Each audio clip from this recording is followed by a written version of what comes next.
Good morning बच्चों पिछले भाग में मैंने आपको एक कविता पढ़ाई थी, लहरों का गीत, जिसमें आपकी आधा कविता पूरी हो चुकी थी। यहाँ तक लहरें माँ ये लहरें भी गाती हैं। ठीक है, चलिए आगे बढ़ते हैं। अपने संग खेल खिलाने ये शशि को उतार लाई नभ से, हर एक लहर के साथ साथ शशि भी खेल रहा तब से। अपने संग खेल खिलाने ये शशि को उतार लाई नभ से, मतलब ये छोटी बच्ची कह रही है अपने माँ से, ये देखिए कि माँ देखिए लहरें अपने साथ खेलने के लिए शशि मतलब चंद्रमा को भी नीचे उतार लाई हैं। जब भी आप पानी में देखेंगे कोई चीज़ तो उसमें प्रतिबिंब दिखाई देती है ना, अपनी परछाई छाया। तो जैसे चंद्रमा ऊपर है तो ऊपर से चंद्रमा पानी में भी दिख रहा है बच्चों, देखिए दिख रहा है ना। तो ऐसा प्रतीत होता है जैसे लहरें अपने साथ खेलने के लिए चंद्रमा को भी नीचे ले आई हैं। हर एक लहर के साथ शशि भी खेल रहा तब से। ऐसा प्रतीत होता है जैसे लहरें ऊपर उठती नीचे उठती, उसी प्रकार चंद्रमा भी लहरों में ऊपर नीचे कर रहा है। ठीक है, तो इसमें महसूस ये अनुभव हो रहा है जैसे शशि भी उनके साथ मतलब चंद्रमा भी उनके साथ तब से खेल रहा है। कैसे धीमे धीमे जल के झूले पर उसे झुलाती है माँ ये लहरें भी गाती हैं। कैसे क्या कह रही है छोटी बच्ची कि माँ के धीमे धीमे मतलब धीरे धीरे कैसे जल में वो लहरें उन्हें चंद्रमा को झुला रही हैं, और ये लहरें कुछ गाकर बता भी रही हैं। क्या ये लहरें बता रही हैं कि हमेशा निरंतर आगे बढ़ते रहो, तभी वो उन्नति के शिखर पे जरूर एक न एक दिन पहुँचेंगे। रुकती न कभी ये क्षण भर भी, जीवन भर बहना सीखा है, भर भर उमंग सदा हृदय में, आगे बढ़ना ही सीखा है। तो क्या कह रही है बच्चों ये अपनी माँ से, जो छोटी बच्ची है, कि माँ ये लहरें कभी भी रुकती नहीं है, क्षण भर मतलब पल भर के लिए भी रुकती नहीं है, और निरंतर ये बहती रहती हैं। तो इसी प्रकार यदि मनुष्य भी रुक गया ना बच्चों तो उनकी भी प्रगति रुक जाएगी। भर भर उमंग सदा हृदय में, आगे बढ़ना ही सीखा है।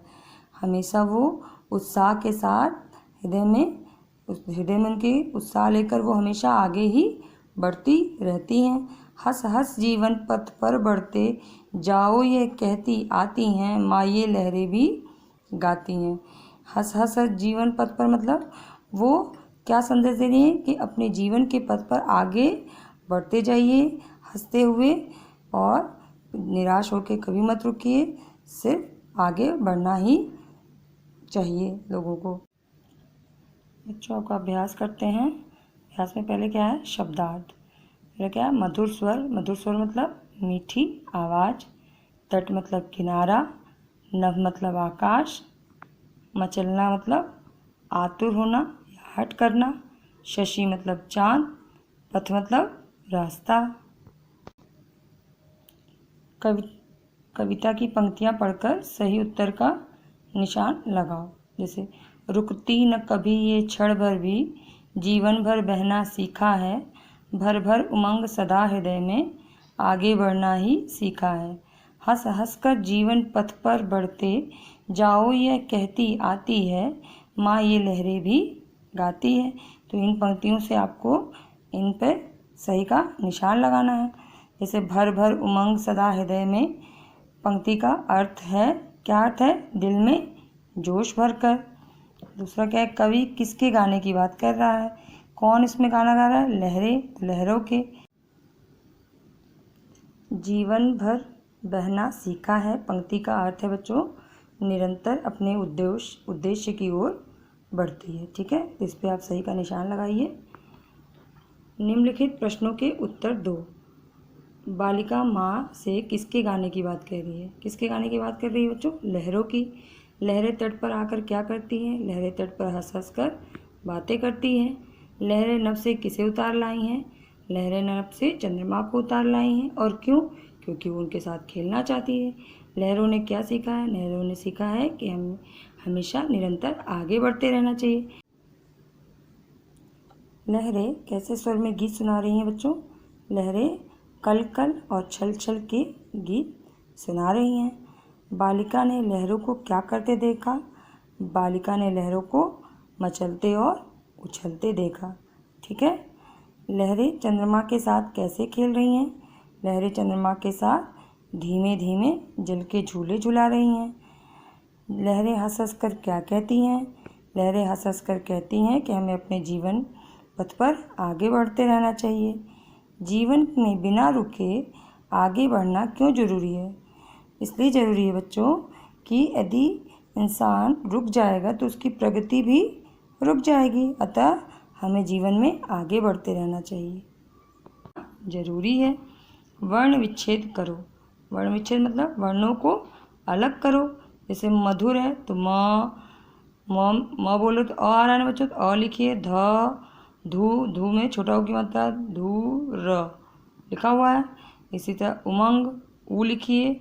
म फिर अंगा की मात्रा लगी तो अंगा लिखिए। ग और अ, हर व्यंजन के नीचे आपको हलंत लगाना है। शशि श लिखिए। अ का आ रहा है ना, तो अ लिखिए, फिर श और फिर ये छोटी की मात्रा लगी हुई है तो छोटी ई लिखिए। झुलाती तो झ में छोटा ऊ, फिर ल में आ, फिर त, फिर बड़ी झुलाती।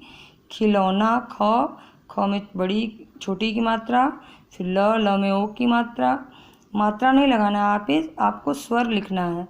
और न में आ, फिर ह, फिर अ के ऊपर चंद्र बिंदु, फिर स के नीचे हलंत, न, फिर जोड़ का निशान और आ। ठीक है।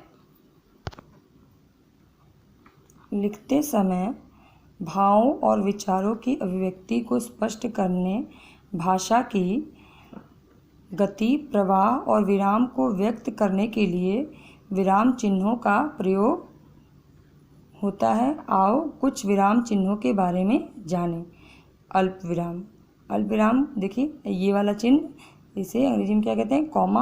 आप लोग को पता है ना बच्चों। वाक्य में थोड़ी देर के लिए रुकने या शब्दों को अलग अलग दिखाने के लिए चिन्ह लगाते हैं, इसे अल्प विराम कहते हैं। जैसे छल, दंभ, द्वेष, पाखंड व झूठ से बचना चाहिए। अब इतने शब्द हम एक साथ लिखें तो हर शब्दों का अलग अलग मतलब है।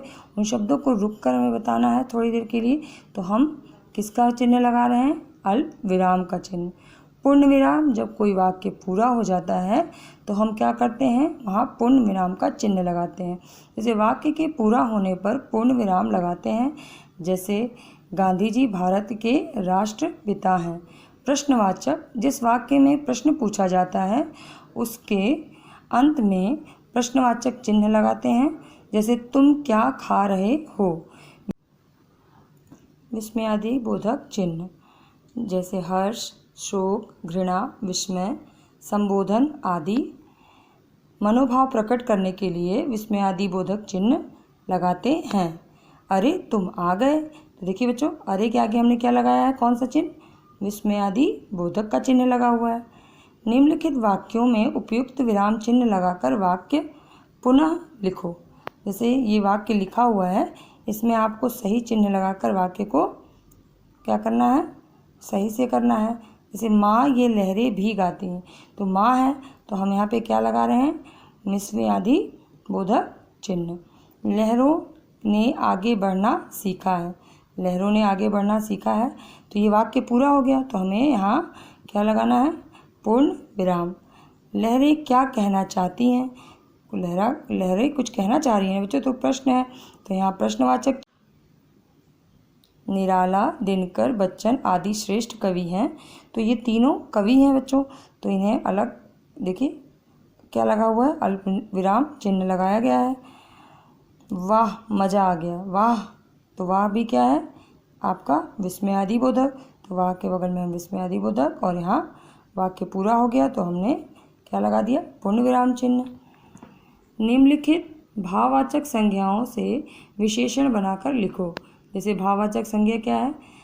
सरलता, सरलता का विशेषण क्या होगा? सरल। मिठास का मीठा, कुशलता का कुशल, अच्छाई का अच्छा, उत्सुकता का उत्सुक, मुक्ति का मुक्त।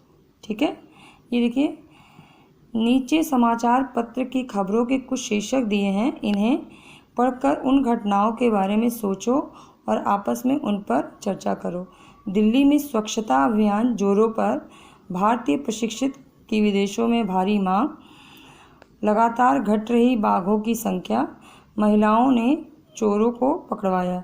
ये 4 लिखे हुए हैं बच्चों शीर्षक। आपको किसी एक पर लिखना है तो आप किसी एक विषय पर अपना सोच कर लिखिए। ये आपका होमवर्क है। माँ, मेरी माँ एक कविता लिखो। ये भी आपको लिखना है एक कविता खुद से मेरी माँ के ऊपर, ठीक है। इस कविता से हमें क्या शिक्षा मिलती है वो भी आपको लिखना है। ये तीनों आपका होमवर्क है, अपनी नोटबुक में आपको लिखना है।